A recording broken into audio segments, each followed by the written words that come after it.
A few moments later. Assalamualaikum warahmatullahi wabarakatuh. Hai, kembali lagi di podcast kami kali ini. Salam Om Swastiastu, Namo Buddhaya, dan salam kebaikan untuk kita semua.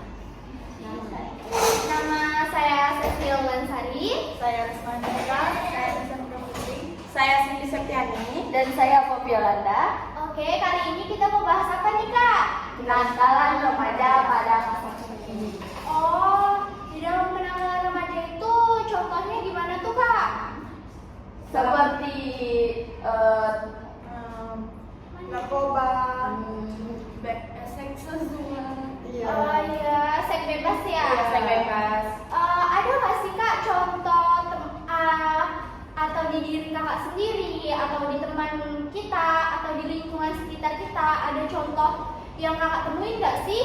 Oh banyak ya, banyak itu malah kayak sering cabut sekolah, merokok. Bahkan bisa sering cabut sekolah itu juga termasuk ya. Betul. Nggak pakai helm. Cara mengatasinya gimana sih Kak? Untuk cara mengatasinya kita menjauhi lingkungan yang buruk, tidak baik, menjauhi teman-teman yang tidak baik. Berarti kita harus ada penanggulan Iya. sendiri ya Kak ya. Oh baik, Tergantung lingkungan kita membentuk diri kita itu sendiri. tergantung diri kita Nah, sendiri juga ya kan. Lingkungan itu baik, kita akan terikut baik. Istilahnya kalau kita dekat orang yang harum, kita akan ikut harum. Jika kita ikutin orang yang berbau busuk, kita akan ikutan busuk. Seperti itulah. Oh, Kalau menurut pandangan kakak gimana? menurut pandangan saya sih kalau tentang kenakalan remaja ini tidak dibenarkan ya Kak ya. Iya. Soalnya itu sangat merusak masa depan bangsa dan negara kita. Betul. Jadi kita harus sama-sama sebagai generasi muda ini untuk mencegah dan menanggulangi tentang kenakalan remaja ini. Untuk supaya kita mengikuti hal-hal kayak gitu, kita harus mencari teman yang baik kan. Contohnya, jika kita berteman dengan orang baik, pasti kita akan ikut baik. Karena gini, orang yang baik itu kan bakal mengajak kita sholat, ke jalan yang baik juga. Malah kita kalau kenakalan remaja itu kebanyakan orang-orang sekarang suka melawan orang tua. Itu sangat tidak dibenarkan ya, karena orang tua itu yang besarkan kita, yang melahirkan kita. Tanpa orang tua kita tidak ada di dunia ini. Benar ya kan Kak? Benar. Oke, kalau kita berlima ini ada kenakalan remaja nggak sih Kak? Saya tuh masuk ya. Soalnya saya dulu sempat waktu SMP nih, saya pernah cabut sekolah mengikuti teman saya. Hasil saya tidak dapat apapun sekarang ini. Istilahnya tentang pengetahuan saya kurang sekarang. Contoh ya nih tentang agama malah saya minim banget sekarang. Ini contohnya ya, berarti kakak ini aja sekarang sudah berubah. Jadi menjadi lebih baik karena kita lingkungan kita juga baik ya Berpositif. kan.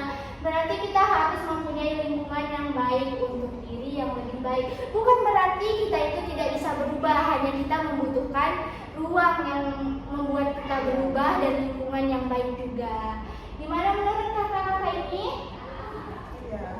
Benar kan? Betul, sangat betul. Bisa dijelaskan lagi Kak tentang kenakalan remaja ini?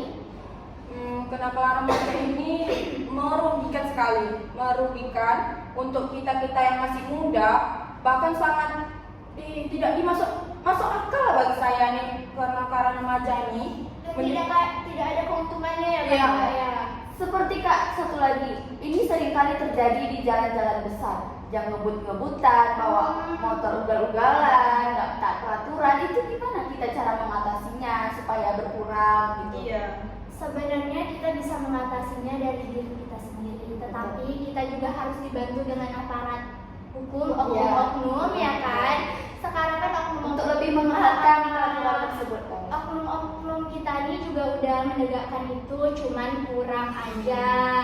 Ya kan Kak? Iya, betul. Seperti racing ya kan? Itu sangat boleh, sangat sangat. Sakit ya kalau kita di jalan dilewatin orang yang menabrak itu sakit banget di kuping tuh. susah banget untuk orang-orang kayak gitu ya. Iya, itu harus perlu kesadaran Bahkan sendiri. bukan remaja aja loh kak, yang Betul. harus disalahkan. Orang dewasa pun belum tentu pemikirannya dewasa. Benar. Tidak disalahkan sih itu. Contoh untuk seks bebas ya, seks bebas ini kerugiannya seperti wanita hamil di luar nikah, contohnya ya. Terus kayak akhirnya menjadi, mohon maaf, sangat sensitif menjadi wanita yang janda gitu ya. Saya minta maaf kalau mau saya agak kasar nih kak. Iya. Tuh dia, seks bebas itu sangat merugikan apalagi untuk wanita ya. Sangat merugikan. Kalau laki-laki dia tidak bertanggung jawab, kabur gitu aja tidak ada bekasnya. Tetapi kalau wanita pasti ada bekasnya. Apalagi yang hamil di luar nikah. Itu sangat dirugikan. Jadi penanggulangannya itu membutuhkan kerjasama ya kan, membutuhkan kerjasama dari semua pihak, itu keluarga, lingkungan, sekolah, masyarakat, terutama pemerintah juga harus lebih mengetatkan sebuah peraturan tersebut ya kan.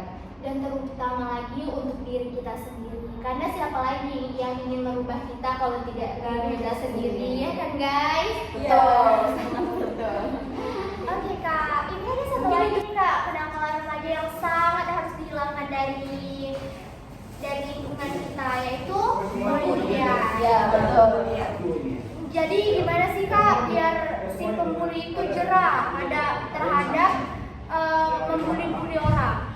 Supaya mereka jerah, kita harus speak up kepada keluarga ataupun guru. Tapi nggak semua guru mendengar ya speak up-an kita atau curhatan kita kepada guru itu. Makanya kebanyakan korban bully ini lebih diam karena dia merasa ketakutan karena diancam ya sama pelakunya. Dan harus korban yang dibully ini harus berani mengungkapkan, melawan sih, mengasih tahu gitu kan kepada pihak-pihak yang berwajib dalam lingkungan itu, pihak-pihak yang sangat berpengaruh dalam lingkungan itu. Dia harus berani speak up kayak gitu kan. Contohnya orang tua dan guru Iya, betul di sekali. dalam lingkungan sekolah. Oh iya kak, dalam pasal 31 KUHP tentang pencemaran nama baik dengan ancaman maksimal 9 bulan pidana penjara atau denda sekitar 4.500.000. Itu gimana sih kak tentang pasal ini? Kita setuju nggak sih?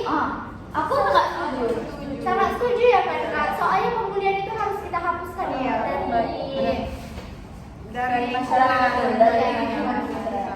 Jadi tentang, oh iya saya sendiri ada pengalaman tentang pembulian.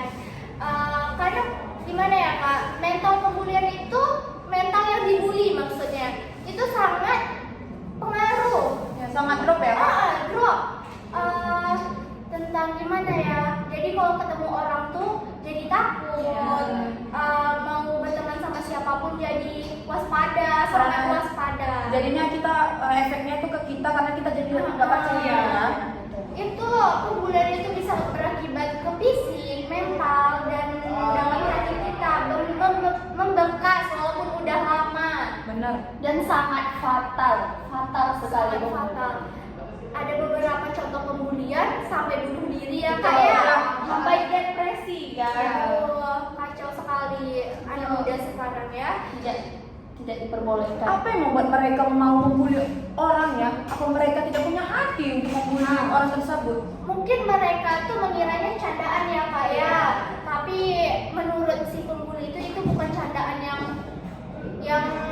bukan candaan gitu, melainkan itu sakitnya sampai ke hati walaupun tidak main fisik ya kan kak.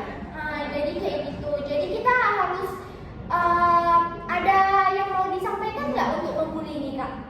Untuk membuli ini, untuk kalian para pembuli, berhentilah membuli seseorang karena kalian tidak tahu apa yang ada di hatinya, apa yang dia rasakan.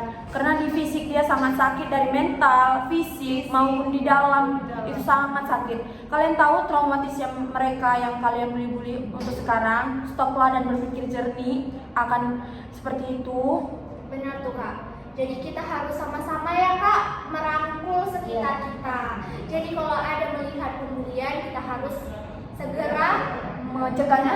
mencegahnya. Jangan sampai ada yang dikucilkan. Benar. Jangan merasa diri sendiri, jangan kayak gitu. Kita harus bisa merangkul, membawanya Emang hidup di zaman sekarang ini kan main circle ya kan Kak. Iya. Jadi yang pendiam, yang korban bully ini kan kebanyakan diam. Iya. Jadi dia merasa terkucilkan. Untuk kita, oh iya teman-teman, kami berlima ini anti pembulian ya. Kalau ada teman-teman yang pendiam, kami rangkul. Sebagai contohnya saya sendiri, saya dirangkul oleh teman-teman saya semua ini. Ini saja penampilan dari kami saat ini. Lebih dan kurangnya kami mohon maaf. Wabillahi taufiq wal hidayah.